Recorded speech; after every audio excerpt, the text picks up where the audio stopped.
You're sitting in a meeting. Everyone's looking at you, the expert, the person who's supposed to have it together. And suddenly, a voice in your head whispers, "You don't belong here. You're going to be exposed." But here's the strange part. You know you're good at what you do. You have the credentials. You have the results. You've earned your place at this table. So why does success feel like fraud? That's imposter syndrome. And it's not about being a fraud. It's about a very specific split in how you see yourself. And today, we're going to understand exactly where it comes from. Before we dig deeper, let's look at what imposter syndrome actually feels like.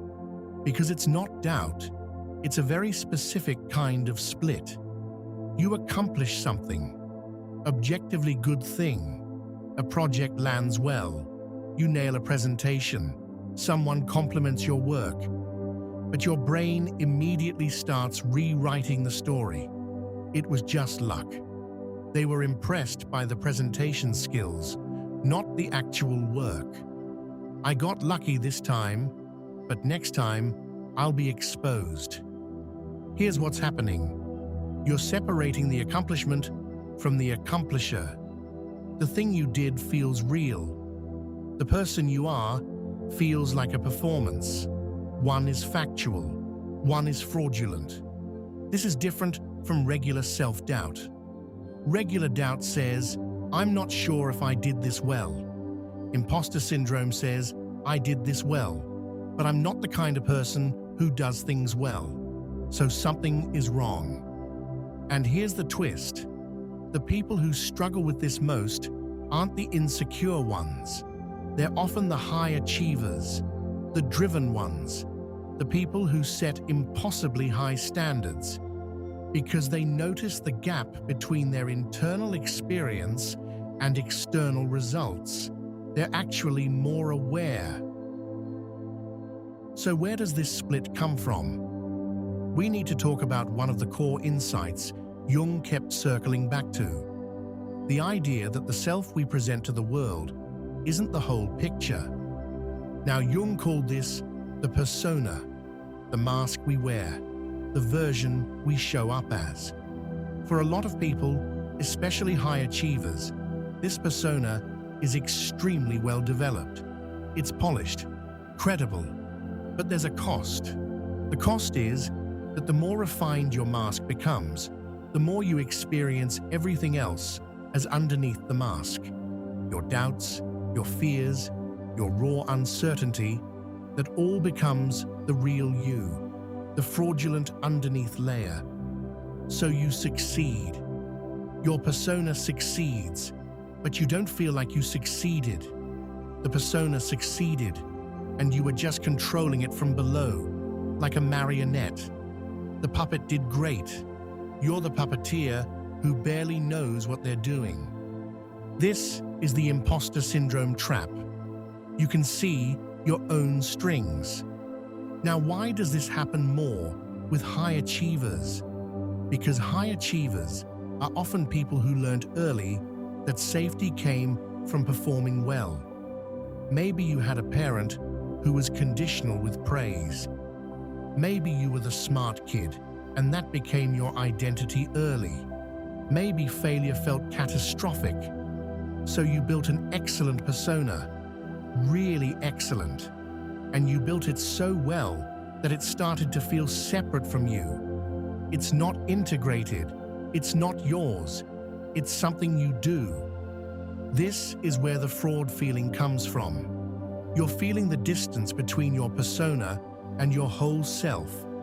And that distance feels like you're faking, but you're not faking. You're compartmentalized. Here's what changes everything. The goal isn't to get rid of the fraud feeling. It's to stop seeing your success and yourself as separate. The thing is, your persona isn't fake. It's real. It's a real part of who you are. The problem is, it's compartmentalized. It's not integrated with your whole self. So when your persona succeeds, You don't get to feel that success as yourself. Integration means something different. It means allowing your doubt, your uncertainty, your rawness to exist in the same space as your competence, not instead of, alongside. Here's a practical shift. The next time you accomplish something and your brain goes, "That was luck," try adding one more thought. Not instead of the doubt, with it. "That was luck, and I was prepared enough to recognize the opportunity and execute it." Both things are true. You're not denying the luck. You're not denying the performance either. You're expanding to hold both. This is what integration looks like. It's not false confidence. It's honest complexity. Because here's the thing about high achievers. You're often genuinely humble. You do see the role of luck, preparation, timing, support from others.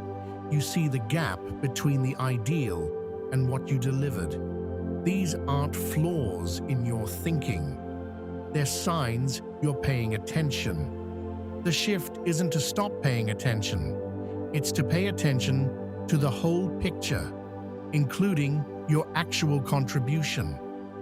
This is radical for a lot of people, because admitting I did that well feels the same as admitting I'm the kind of person who does things well.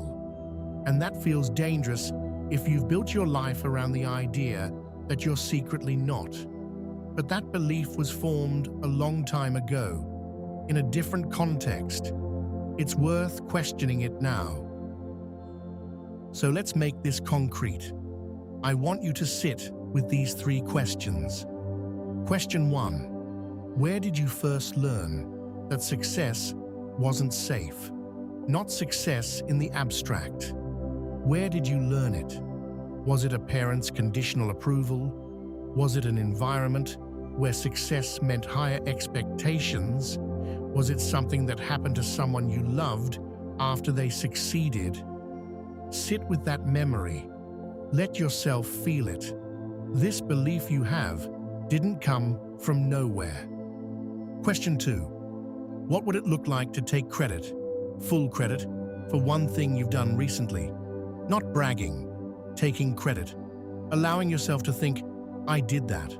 I was capable. I handled it. What comes up? Pride, guilt, fear. Just notice it. Don't judge it. Question 3. What would need to change about your self-image for you to actually believe in your own competence? This one's bigger, but it's the real one. What version of yourself are you not allowed to be?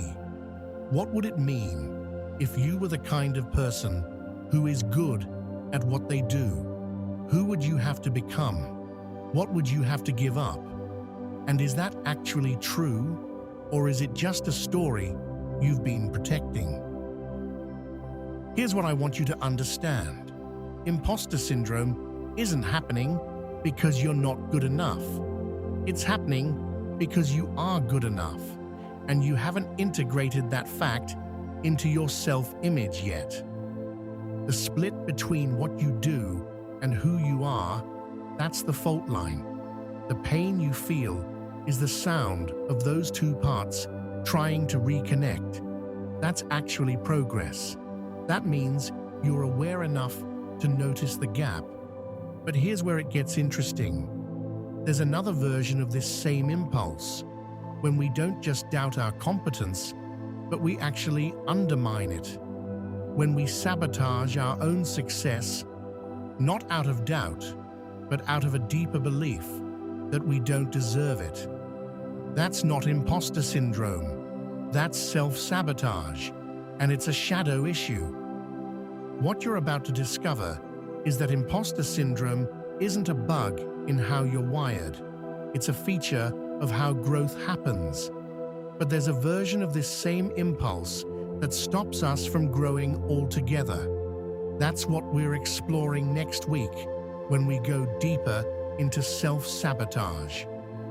Until then, try those 3 questions. See what comes up.